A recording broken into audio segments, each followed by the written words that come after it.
एक गांव में एक बुढ़िया माँ रहती थी। उस बुढ़िया माँ के एक बेटा था और एक बहू थी। उन बहू बेटा पे एक बालक था। बुढ़िया माँ की एक बहुत अच्छी बात थी, किसी भी दिन शिव जी पर जल चढ़ाए बगैर वो जल भी ग्रहण नहीं करती थी। शिव जी की पूजा नित्य करती थी, स्नान इत्यादि कराकर भोग लगाकर फिर स्वयं भोजन करती थी। उसके पूजा से, उसके भजन के प्रभाव से ऐसा हुआ कि उसके बेटे का बहुत बड़ा जो बेटा था नौकरी लग गई थी, बहुत अच्छी नौकरी लग गई, अच्छा पैसा कमा रहा था। और जो भी कार्य सिद्ध होता था वो बुढ़िया माँ सिर्फ कहती थी, शिव जी आप ही की कृपा से हुआ है, आप ही के अनुग्रह से हुआ है, आपने कृपा करी है तब ये संभव हो पाया है। ऐसी माँ कहती थी। भक्त का स्वभाव ऐसा ही होना चाहिए, कहे नहीं माने भी इस बात को। एक दिन उनका बेटा बोला, माँ आपको पता है आपको एक सरप्राइज गिफ्ट देना है। क्या गिफ्ट है? बोले माँ हमको इस घर में रहते रहते बहुत दिन हो गए, छोटा सा घर है, इस घर में रहते रहते बहुत दिन हो गए। अब मैंने कमाना प्रारंभ कर दिया बहुत पहले से, तो अब मैंने एक बहुत बड़ा घर बनवाया है, आज हम वहां जा रहे हैं। माँ बोली जा रहे हैं ये तो अच्छी बात है, पर एक बात बता, वहां मेरे भोले का मंदिर बनवाया है कि नहीं बनवाया तूने घर में? तुरंत बहू बोली लपक के, बेटा नहीं बोला, बहू बोली लपक के, कहा भोले बाबा लगा रखा है तुम्हारी हरकतों से मैं तो दुखी आ गई। सुबह सुबह ही बम बम भोले भोले बाबा ऐसे भजन लगा देती हो, न खुद सोती हो न हमें सोने देती हो, हमारी नींद खराब करती हो। इसीलिए मैंने इनसे मना कर दिया है, नए घर में तुम नहीं जाओगी ना तुम्हारा भोला जाएगा, तुम इसी घर में अपने भोले के संग रहो, और मैं और मेरे पिया और मेरे लल्ला ये तीनों जने रहेंगे नए घर में। मैया बोली बड़ो बढ़िया भयो, भलो भयो तेरी मटकी फूटी में दद बेचनते छूटी। बड़ो बढ़िया भयो, बुढ़ापे में मरवे तो पहले तुमने अपने आप ही संबंध तोड़ दिए, जाओ मुझे उस घर में नहीं जाना जिस घर में शिव का मंदिर ना हो, निकल जाओ यहां से। और वो जो हतकाओ लालचंद अम्मा अम्मा कर रहा गाओ, बोलो भी ना गुलाबों के चक्कर में। जैसी गुलाबों ने कही ना तुम ना जा रही, लालचंद चुप, ठीक है, ही कलयुग की संतान है। पत्नी आते ही बूढ़ी माँ को भूल जाना ही कलयुग का स्वभाव है। और वो बुढ़िया माँ अपने भोला बाबा की सेवा मस्त करती है। एक भी दिन ऐसा नहीं जाता जिस दिन वो भोले की सेवा न करे, जल न चढ़ाए, बेलपत्र न चढ़ाए और अपने हाथ से भोग न बनाए और उनको न खिलाए।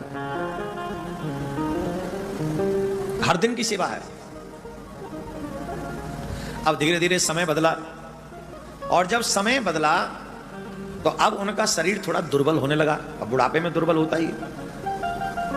जब उनका शरीर दुर्बल होने लगा तो एक दिन भोले बाबा के लिए वो भोजन बनाने के लिए तैयारी कर रही थी। जाके देखा आटा नहीं है, आटा नहीं था बुढ़िया माँ के घर में।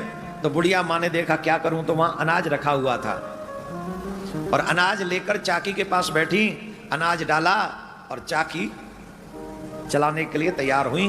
पर जब चाकी चलाने लगी तो वो चाकी चलाने में असमर्थ थी, चाकी चला नहीं पा रही थी क्योंकि बुढ़ापे के कारण कमजोरी थी ना, कमजोरी के कारण उनसे चाकी चल नहीं रही थी।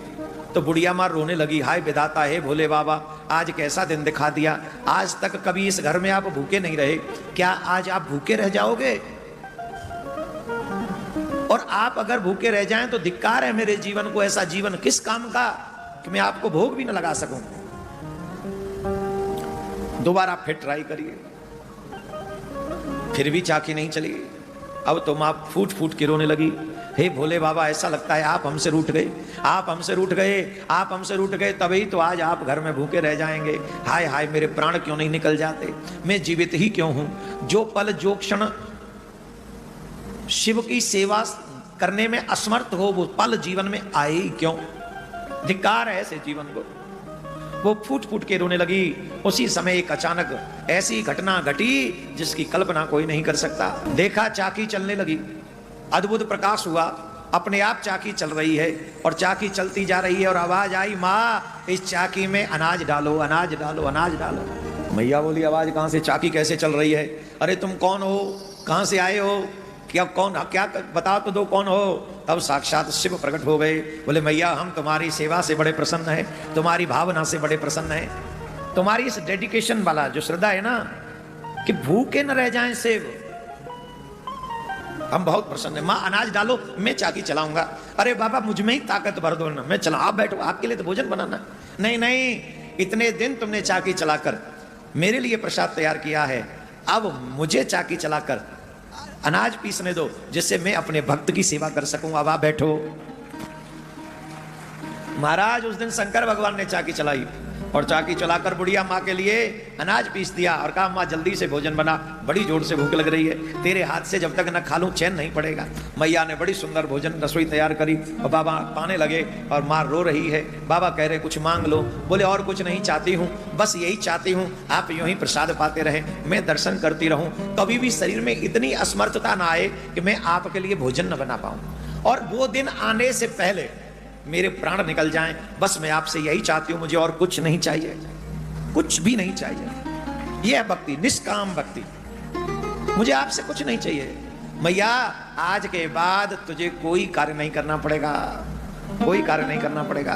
ध्यान से सुनो मैया, ले जाने को तुम्हें अभी ले जाऊं अपने संग, अपने लोग। तुम बहुत प्यारी लगती हो मुझे मैया, बहुत भोली हो, बहुत अच्छी हो, तुम्हें अभी ले जाऊं, पर काल चक्र ऐसा कहता है कभी तुम्हारा कुछ समय शेष है, तो अभी तुम यहीं रहो, और जब तक यहां रहोगी तब तक तुम्हें कोई बाधा नहीं पड़ेगी।